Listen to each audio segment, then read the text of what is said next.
ఓం నమో వెంకటేశాయ.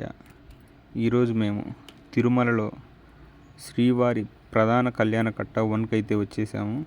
ఇక్కడ చాలా కళ్యాణకట్టలు ఉన్నప్పటికీ ఇది చాలా విశిష్టమైనది. ప్రధాన కళ్యాణకట్ట శ్రీవారి గుడి ఎదురుగా రైట్కి తీసుకుంటే వస్తుంది. తలనీలాలు సమర్పించాల్సిన భక్తులు ముందుగా ఇక్కడ టోకెన్ తీసుకోవాల్సి ఉంటుంది. టోకెన్ తీసుకున్న భక్తులు వాళ్ళకి కేటాయించిన కంపార్ట్మెంట్లోని నంబర్కి సరిపోయే వ్యక్తి దగ్గరికి వెళ్ళి వారి తలనీలాలు ఆ వెంకటేశ్వర స్వామికి సమర్పించుకోవచ్చు. ఈ విధానం పూర్వం నుంచే మంచి విఖ్యాతి గడించింది. ఎందుకంటే తలనీలాలు సమర్పించడం వల్ల ఆ భక్తుల యొక్క కోరికలు ఆ వెంకటేశ్వర స్వామి వీలైనంత త్వరగా తీరుస్తాడని, అలాగే ఈ తలనీలాలు సమర్పించడం వల్ల వారి యొక్క అహాన్ని వైదొలగి వెంకటేశ్వరుని కృపకి పాత్రులవ్వడం, అలాగే శని భగవానుడు కూడా మనుషుల యొక్క శిఖరాగ్రభాగమైన కురులలో స్థానాన్ని పొంది ఉంటాడు. ఈ విధంగా వారి తలనీలాలు సమర్పించినప్పుడు ఆ వెంకటేశ్వర స్వామి వీరి పాపరాశిని తొలగించి భక్తులకి వారి పాపాల నుంచి విముక్తి కలిగిస్తాడని పురాణాలలో చెప్పబడింది. ఒకప్పుడు తిరుమలకు వెళ్ళే ప్రతి భక్తుడు వారి తలనీలాలు ఆ భగవంతునికి సమర్పించేవాడు. కానీ ఇప్పుడు అందుకు భిన్నంగా తయారైంది. ఇప్పట్లో ఎవరు వారి తలనీలాలు సమర్పించడానికి సుముఖత చూపడం లేదనడం వాస్తవం.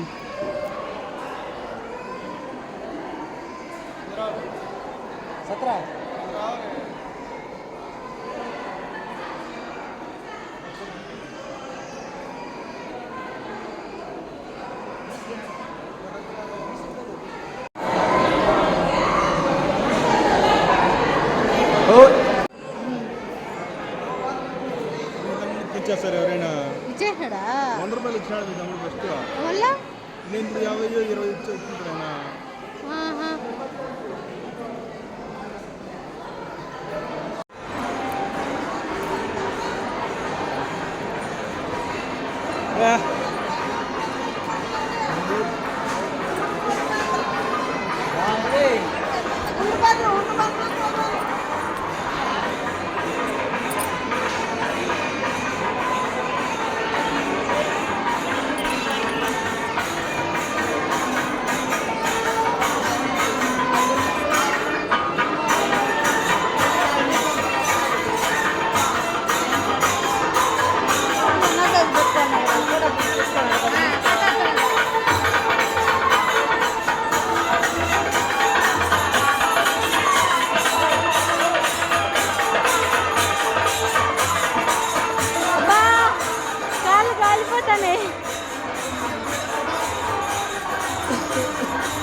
అబ్బా కాలు కాలిపోతా నేను.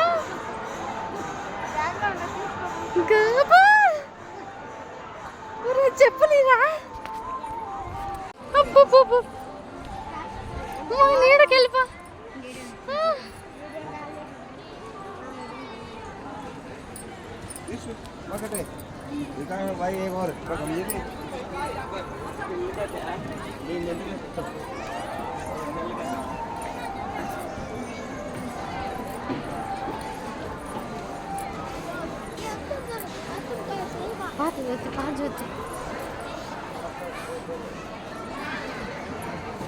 బాగా వేసినారు ఈడ. అబ్బా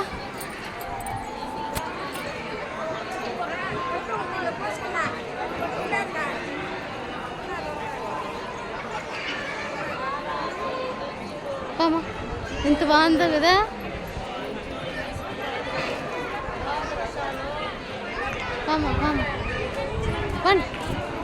పండి ఇందా కొద్ది లేట్.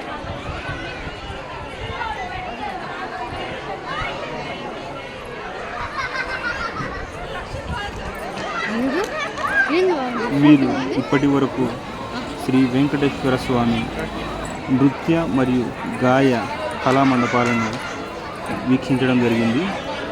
అలాగే వెంకటేశ్వర స్వామి సంచరించి మాడ వీధులను తిలకిస్తారు. ఈ మాడ వీధుల్లో ఎవరు కూడా వారి పాదరక్షలతో నడవకూడదని ఇక్కడి ఆలయ చరిత్ర చెప్తుంది.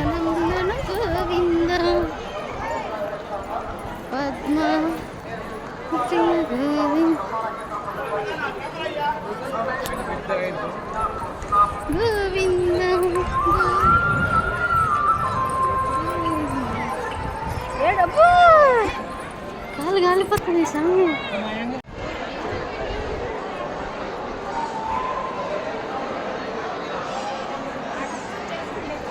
సరే బాబా.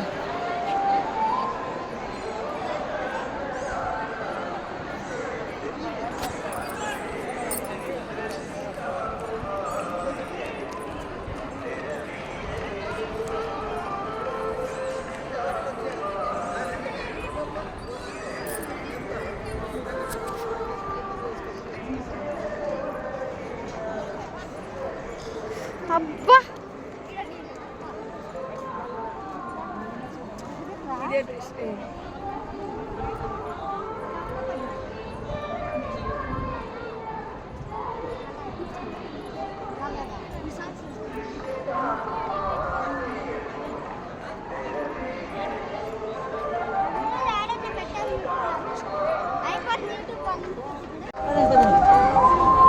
எங்க பையனை பிடிங்க.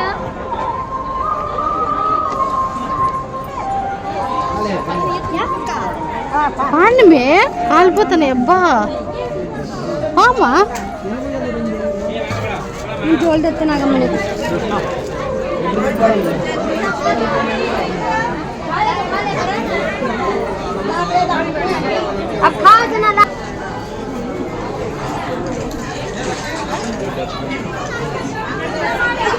ఆడుండా ఇడుమా. ఓ పైన ఆడు చదువు ఓకేనా.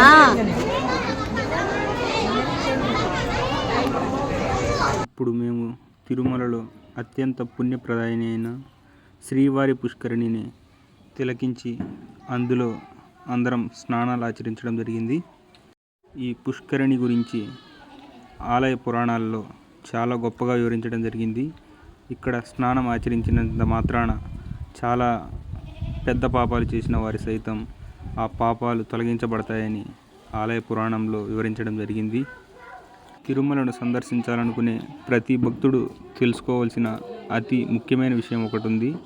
అది ఏమిటంటే ఒకానొక సందర్భంలో శ్రీవారు ఇక్కడ వెలువకముందు అంతకుముందే ఇక్కడ వరాహమూర్తి ఈ తిరుమల అభయారణ్యంలో సంచరించడం జరిగింది. ఒకానొక సందర్భంలో వెంకటేశ్వర స్వామి మరియు వరాహమూర్తి ఇద్దరు ఒకరినొకరు కలుసుకోవడం జరిగింది.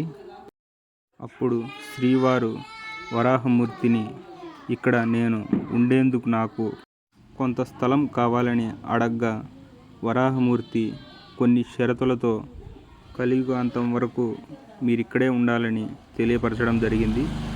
అందుకు శ్రీవారు ఒప్పుకొని వరాహమూర్తికి ఒక మాట ఇవ్వడం జరిగింది.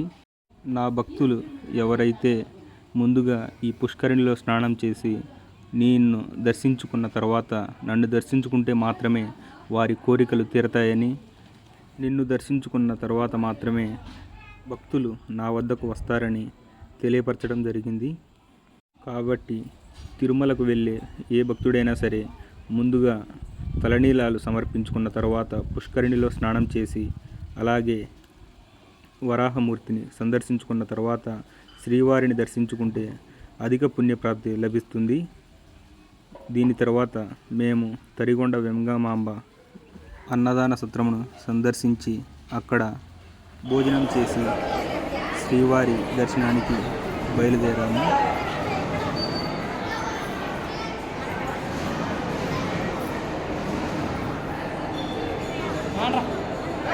సెల్ఫీరా కొంచెం లేట్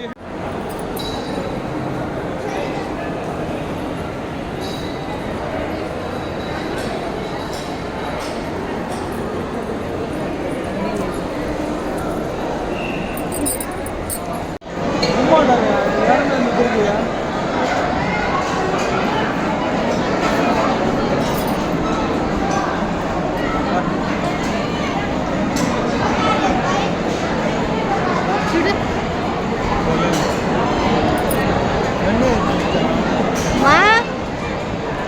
ఉంటారు కానీ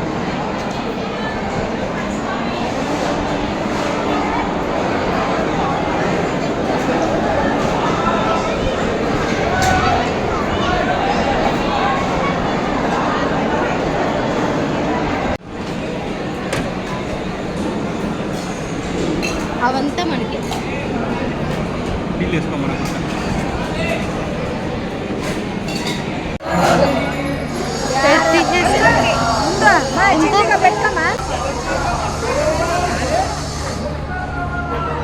సరే కదా, మేము ఈ విధంగా అయితే శ్రీవారిని దర్శించుకున్నాము.